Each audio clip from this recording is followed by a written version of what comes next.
أعوذ بالله من الشيطان الرجيم.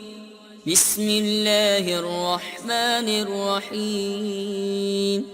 القارعة ما القارعة وما أدراك ما القارعة يوم يكون الناس كالفراش المبثوث وتكون الجبال كالعهن المنفوش فأما من ثقلت موازينه فهو في عيشة راضية وأما من خفت موازينه فأمه هاوية وما أدراك ما هي نار حامية.